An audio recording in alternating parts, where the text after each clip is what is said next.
Welcome back to the Westwood Orchestra Show.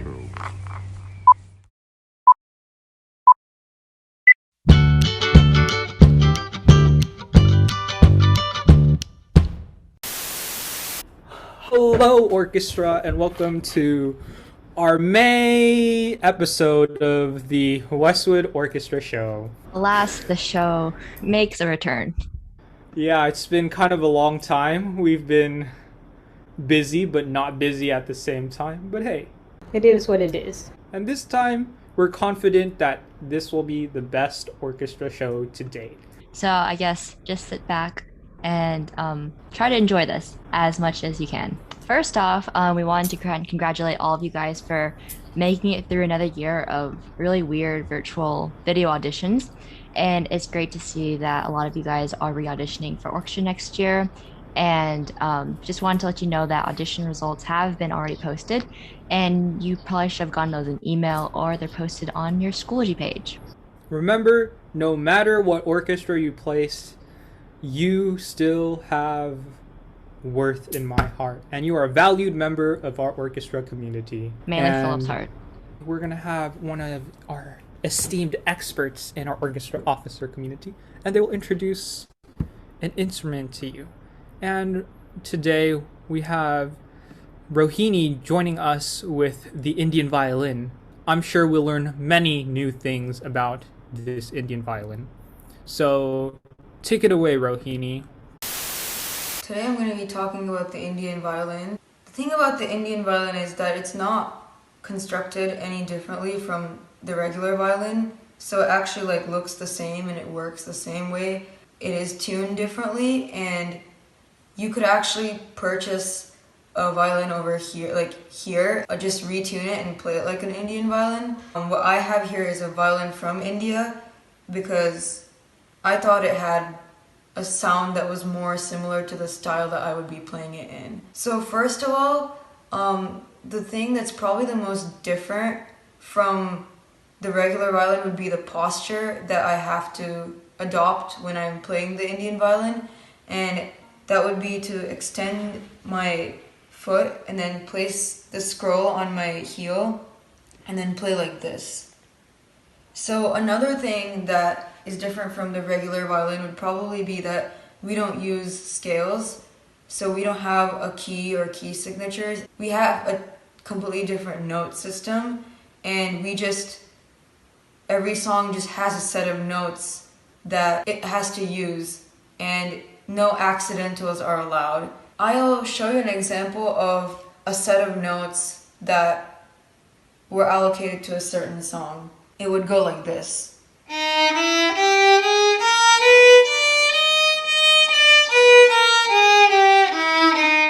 So this one was actually, it used all the notes in the system, and there are several sets like this that use all the notes, but some of them are major, this one was minor, and some of them are neither major or minor.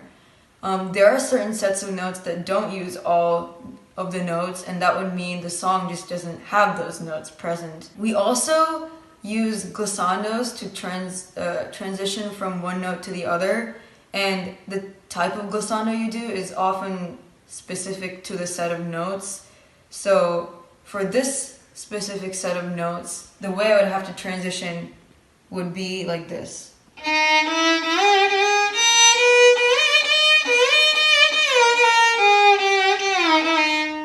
The Indian violin can be played as a solo instrument, but a lot of times we actually use it as an accompanying instrument, and we often accompany singers. Singers can sing in all kinds of different pitches, so we would have to retune the violin to match their pitch. We often have to use the pegs a lot. We have to know how to use the pegs when we first start playing the Indian violin.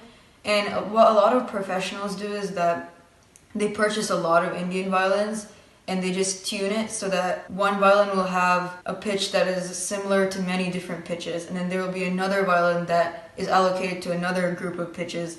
So that way they don't have to keep retuning the same violin and damage their violin in order to accompany the singer. So about our bowings, so we are supposed to bow with the lyrics of the song, meaning if there's a word, we have to keep the same bow for the entirety of the word and not change the bow, because if we change the bow, that means we're basically breaking the word in half. Let me play a segment of one of the songs that I've learned.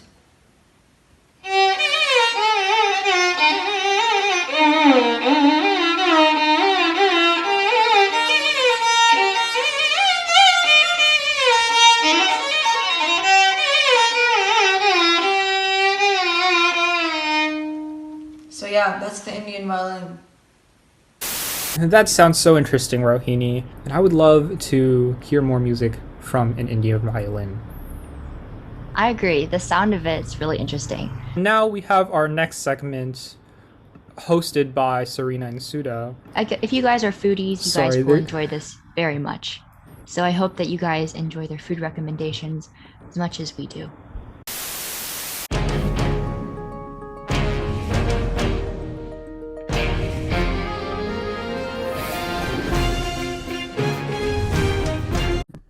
Hi guys, and welcome to Rapid Fire Recommendations by me, Serena.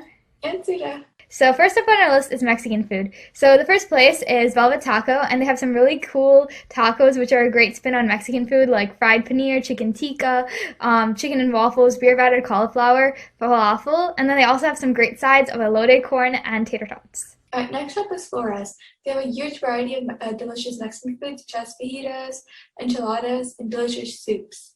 Next up on our list is also located in Domaine, Cyclone Anaya's Tex-Mex Cantina. They have a really great vegetarian tostada, and then they also have like a spinach and cheese enchilada, and it has a lot of cheese on it. Anything with cheese has a lot of cheese. If you guys like that, then get that. But they also have some really good other choices too. Alright, our next categories are Asian foods. The first up is the Takara Sushi place. And it's a really good place for the tempura veggie rolls, and it's a nice quick place too.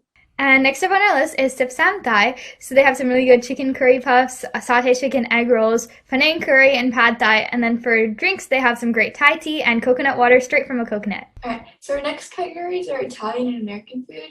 So first up is Doc B's Restaurant. It's a nice burger place located in Domaine with a really good outdoor seating too. Yeah, and next up is Kirby Lane Cafe. They have the best pancakes. I like the vegan vanilla pancake with the cinnamon glaze. They also have some really good queso, hummus and pita, fried avocado tacos, and veggie burger. But the best thing is their pancakes, which you can get at any time of the day. Alright, so next up is Flower Child, and it's a great place if you just want some healthy, light food. And they have some good salads, mac and cheese, and some bowls too. Next up is Ike's Sandwiches, which is located in Cedar Park, and they have a lot of vegan alternatives that taste just like meat, like fake chicken, fake meatballs, fake bacon, and I love their vegan meatball sub. Alright, so last but not least is Mandolas. They have delicious Italian food with really good pastas, flatbreads, and paninis. They also give out free gelatos with kids' meals too. Thank you guys. Hope to see you guys next time. Thanks, Suda and Serena. Those were some very great suggestions. I'll be sure to look out for the Kirby Lane Cafe the next time I see one. I don't think I've ever seen a Kirby Lane Cafe. They're very good, and they're around Austin, and you'll see it. Very good pancakes. Very good queso, too. So now we have a series of interviews. We thought this would be an interesting and quite enjoyable segment for you all. We have two interviews. The first one is with Miss Keel. As you guys know, she was our student teacher the first 9 weeks of the semester, and I know a lot of you guys miss her, so I think it'd be really cool just to hear her voice again. And then finally, with our very own, I'm not actually sure if some of you guys have talked to him before, but I know he's very famous. His name is plastered all over buildings. Mr. Joshua Thompson, I think. He's interviewed by one of our very, very precious orchestra officers, Catherine. So take it away, guys. What's up, Orchestra? It's your boy. We out here with this deal.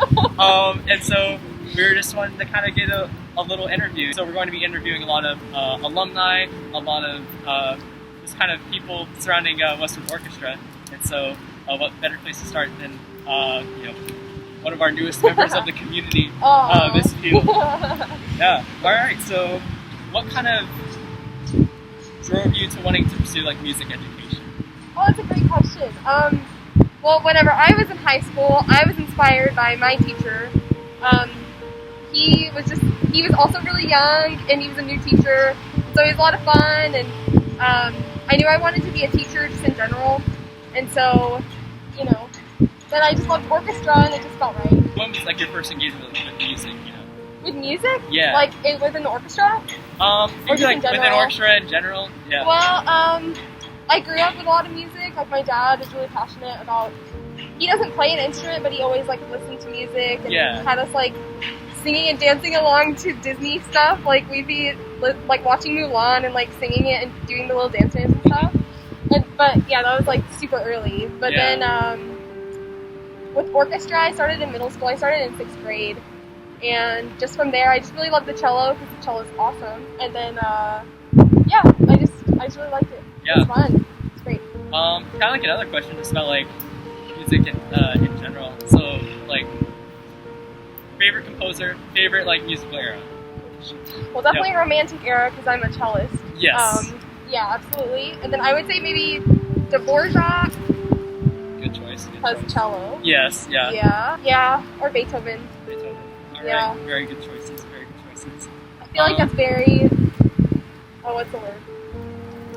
Basic. Basic? It's basic, but whatever. Yeah, no, it could be worse. Love vibrato. Yeah, no, I like being able to like play things out. Yeah, exactly. Yeah, and then with like high school in general, like what was your biggest like high school orchestra memory? My orchestra was not the same as y'all's because in high school here, and y'all's orchestra program is not the reality of most orchestras in general. So my orchestra didn't play very high level music, but I still remember playing like a piece. It was just an arrangement or something. And my orchestra director, like I said, he was very young. And so he was finally trying to connect us emotionally to the music.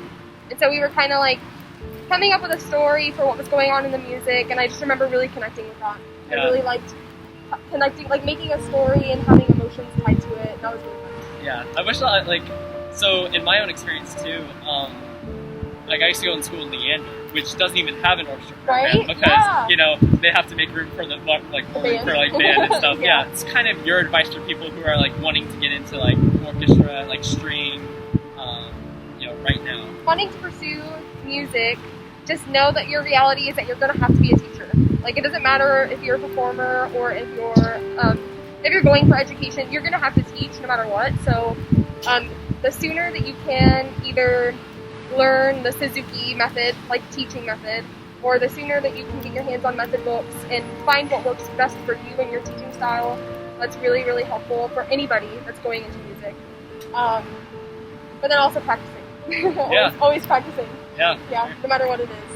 Obviously, you came into Westwood at like, you know, a very interesting time right now. Mm-hmm. So how is this like different from kind of your expectations of like music teaching? So different. Well, I mean, I guess I haven't said this to you, but I was talking to Mr. Thompson about coming here over a year and a half ago. Before COVID was a thing. So I really wanted to come because I thought that I would learn so much about the non-reality of the school. You know, like the higher level of teaching and of being like a mentor to an ensemble, and then also the nitty-gritty of like teaching skills and stuff. So I'd get a wide spectrum of stuff. So, but then I didn't get that. Yeah. It's been very interesting. But I have their wisdom to take after Mr. Thompson and Mr. Anderson. So yeah, I learned a lot from them either way. It was interesting, like especially seeing you like learn how like getting more in the process of like conducting that sort of thing.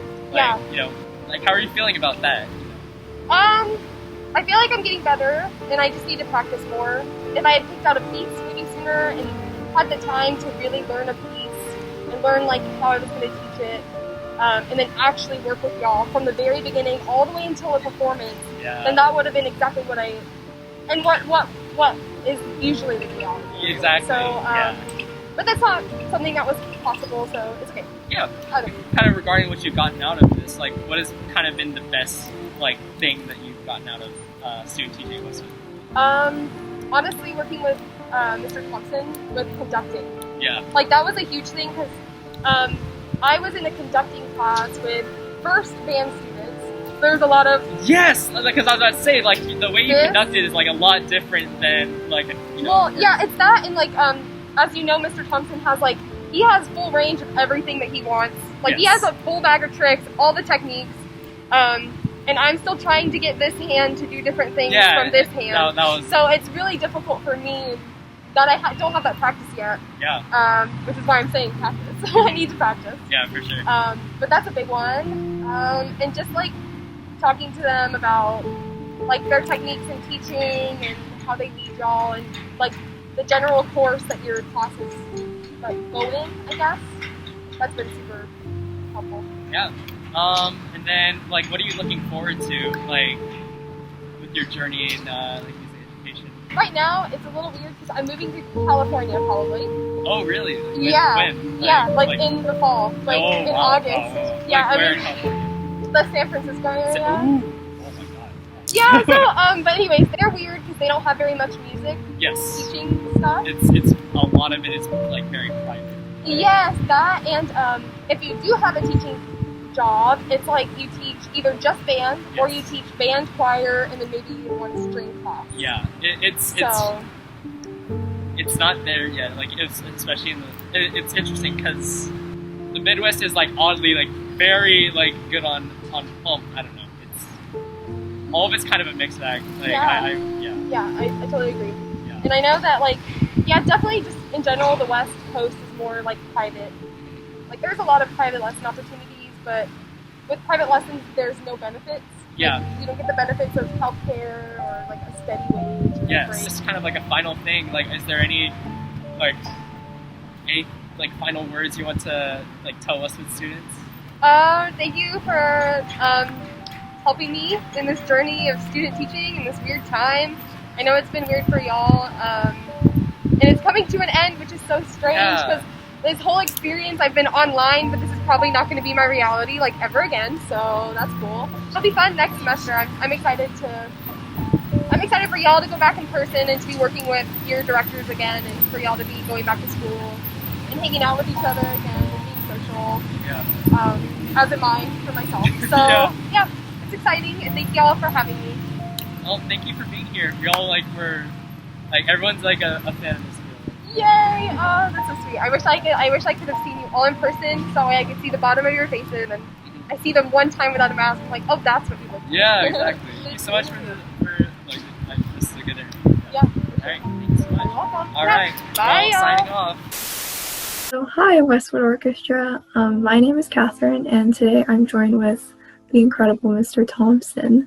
So as we kind of all tie up loose ends for the end of this semester, it's definitely worth taking a look back on this past year. And considering that learning has definitely brought a lot of hurdles for us students, I think we should definitely recognize the story of trial and tribulation for teachers as well, which could possibly not be more true for fine arts educators. So today I think I just want to get some more insight into how you've navigated this year. Well, it was really interesting. First of all, with the exception of probably my first year teaching, I think this might have been the hardest year I've had. And this is year 22 or 23. I'd have to go back and do the math, but I've been at it for a while. Because like I told, I think every class at the very beginning, like first day of school, I said, you know, there's no book on how to teach online orchestra. There's no expert to consult. I don't have a mentor to call. Nobody knows how to do this. So we were basically from the beginning of the year just trying to find our way. And we did a lot of experimentation, and we found some things that worked and some things that didn't work, and we just discarded the things that didn't work and tried to focus on the things that were working, you know, well. I think personally it was a challenge because this is so different from what I do and what I love to do. You know, the bright side was, you know, seeing students and interacting with students, but you know, the music making was, you know, kind of non-existent for much of the year. So that was definitely a big challenge. And personally, it was tough for me going from orchestra director to online music teacher, which is really what I felt like most of the year. Luckily, we've been able to have some live, you know, in person music making the last couple weeks has been really nice. But you know, we found some things that worked, and hopefully it hasn't been too much of a detriment to the students. I hope everybody's still growing. It's really hard to you know, gauge the involvement and gauge the you know, the progress of individual students doing little music first assignments and things like that. So I hope that we've just weathered the storm so that, you know, the fall can hopefully look like how it's normally going to look. I think you brought up a really interesting point about how difficult it's been to sort of build community this year. So what has it been like trying to build these connections with your students and also working through this year together? Well, it's been tough. I mean, that's why, you know, Mr. Anderson and I tried to do a lot of, like, you know, cahoots and things like that, just to have some fun interaction where, you know, we get to know the students. It's going to be tough next year because, you know, there's a lot of students that we've only seen like their little square, and really half the program is going to be new, so it's going to be a bit of a challenge, you know, doing a you know, getting to learn everybody's names, you know, because there are some students that we haven't necessarily seen their faces all year. So, you know, that's going to definitely be a challenge. So building the community from the start is going to be, you know, a big goal for us. But I look at it as an opportunity because we can almost start new. You know, when you talk about like rebooting things, you know, it's kind of like Westwood Orchestra reboot. This is like the 2.0 version starting next year. You know, we can ignore any of the things that we didn't like about how we did things, and we can just focus on, here, this is what we're going to do new, and this is the way that we do it. So but yeah, the sense of community is definitely something that will be a big priority for Mr. Anderson and I, and of course the officer group that we assemble. So like you said, though, there are definitely many negatives to this whole situation. I think once in a while when those triumphs come along, they're always worth celebrating. So considering that in-person rehearsals have started back up again, what do you anticipate about facilitating a return, if we can call it that, to normalcy? Well, I think the return to normalcy won't be till the fall. But we have some small steps with, you know, the optional rehearsals, and it's been nice. You know, I know the first rehearsal we had, even though we all had our masks on, you know, I could tell there were smiles and eyes lighting up and things like that, because it was just so nice. I mean, one of the students said, it's been a year since I played in an orchestra. And, you know, that's going to be another challenge for us in the fall, is the fact that even, you know, like symphony, which will have, you know, some of the best players in the state, I don't know where our ensemble skills are going to be. So I'm planning a program in the fall to basically teach every orchestra how to play as a group again, because we haven't done that. Except for, you know, like we have a handful of students, third block, that get to play together, and then we have the students that are doing the optional rehearsals. But besides that, that's going to be another learning curve, is learning how to play in an orchestra again. Yeah, definitely. Yeah. So my last question for you would be, so when we think about many of the necessities that we now feel just very keen on and choose to like never take for granted ever again, I think music really has filled a heightened role in our lives.